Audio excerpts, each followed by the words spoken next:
Hello मेरे बच्चों, कैसे हो आप लोग। अब वो घड़ी आ गई कि पेपर आ ही गया है।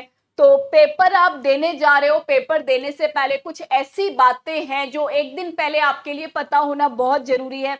I know syllabus is huge, आप लोग पढ़ने में लगे होंगे, सारी छोटी छोटी बातों पे ध्यान नहीं जाता है और आपके अंदर भी चाहत होती है कि सारी की सारी बातें आपको एक जगह मिल जाए ताकि गड़बड़ होने के चांसेस पूरी तरह से खत्म हो जाए।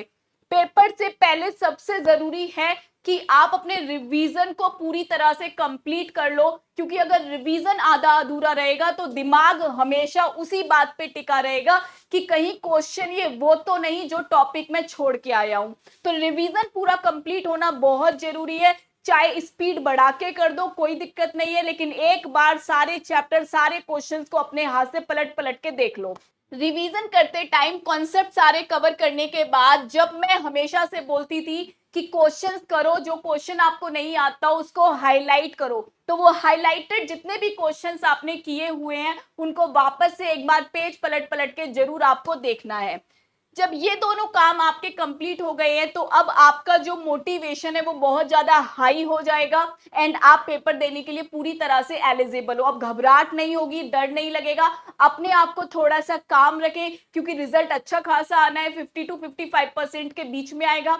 डेफिनेटली आपने पढ़ाई करी है, आपको अचीवमेंट मिलेगी। लेकिन हाँ, पढ़ने के बाद कुछ ऐसी गलती अगर आप कर दोगे तो याद रखना बच्चों, पेपर कैंसिल होने के चांसेस हैं। हम देखते हैं कई सारे बच्चे पेपर देते हैं, उनको लगता है पेपर हो भी गया है, लेकिन बाद में रिजल्ट के टाइम पे पता लगता है कि पेपर कैंसिल हो चुका था उनका।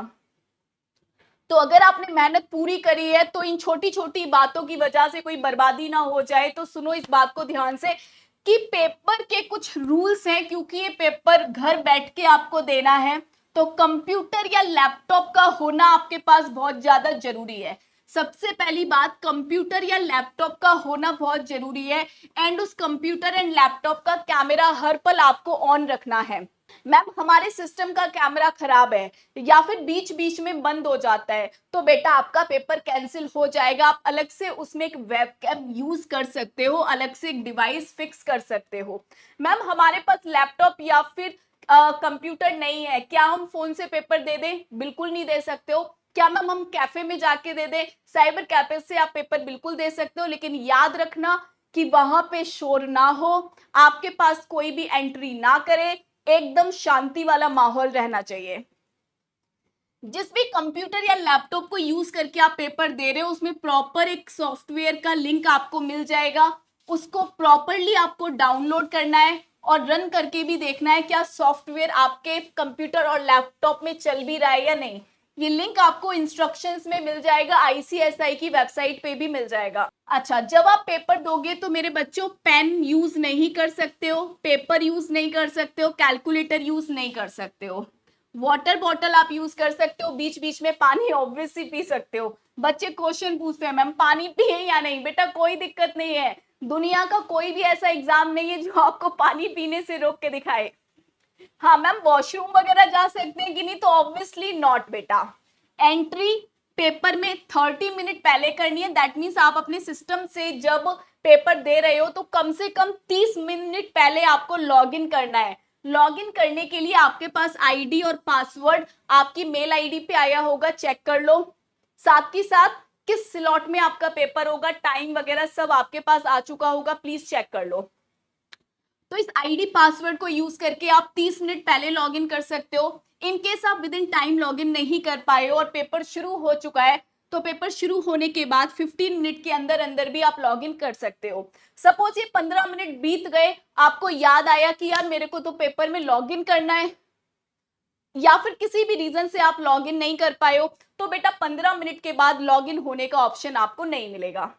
मैम एक बात बताओ, इनकेस हमने लॉग इन कर लिया और ड्यू टू नेटवर्क इशू या फिर किसी भी रीजन से मैम हमारा सिस्टम एकदम से बंद हो गया, लॉग आउट हो गया, तो उस केस में सिस्टम को लॉग इन करके आप वापस से री लॉग इन कर सकते हो सेम आईडी पासवर्ड को यूज करके। जितना पेपर आप सॉल्व कर चुके हो वो सिस्टम में सेव रहता है। इनकेस किसी भी रीजन से आपका पेपर अगर कैंसिल भी हुआ है तो आपके पास 2-3 दिन के अंदर अंदर नोटिफिकेशन आ जाती है रिकंडक्ट ऑफ पेपर की।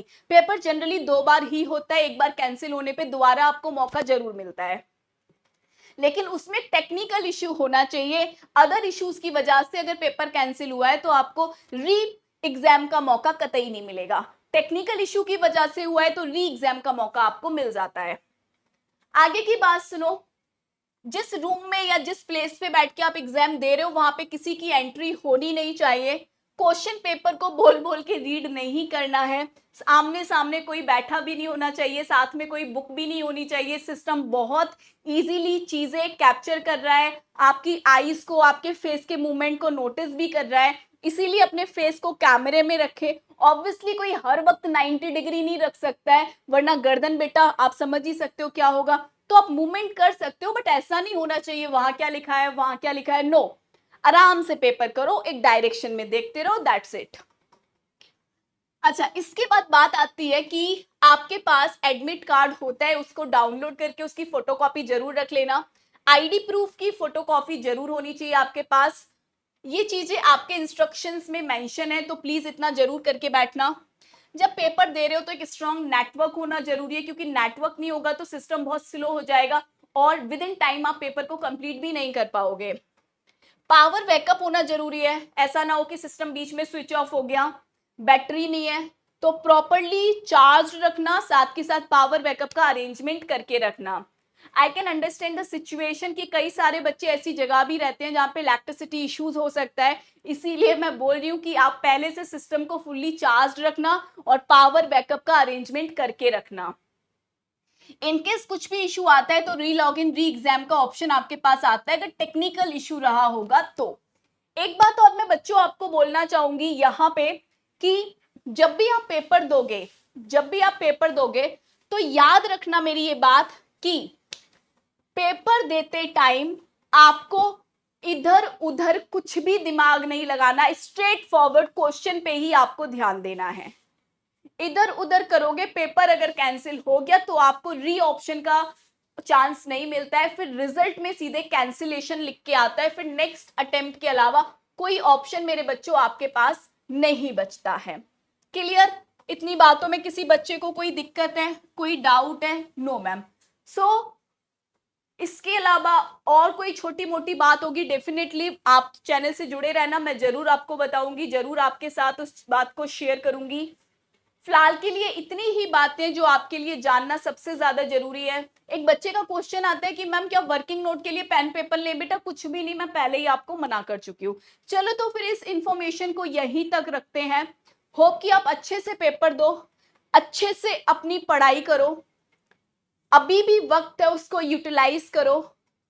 पेपर जिस स्लॉट में है उससे 1 घंटे पहले तक भी आप पढ़ सकते हो, कोई दिक्कत वाली बात नहीं है। सारे कॉन्सेप्ट, सारे क्वेश्चंस कर लो अच्छे से।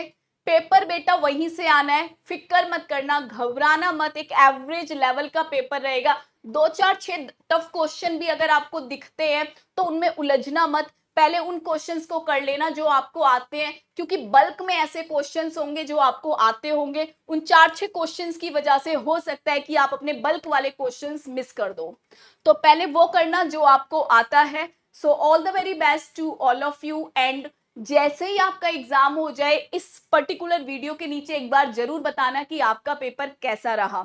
बाय बाय मेरे बच्चों, take care, God bless you all. इस बार पेपर फोड़ के आना।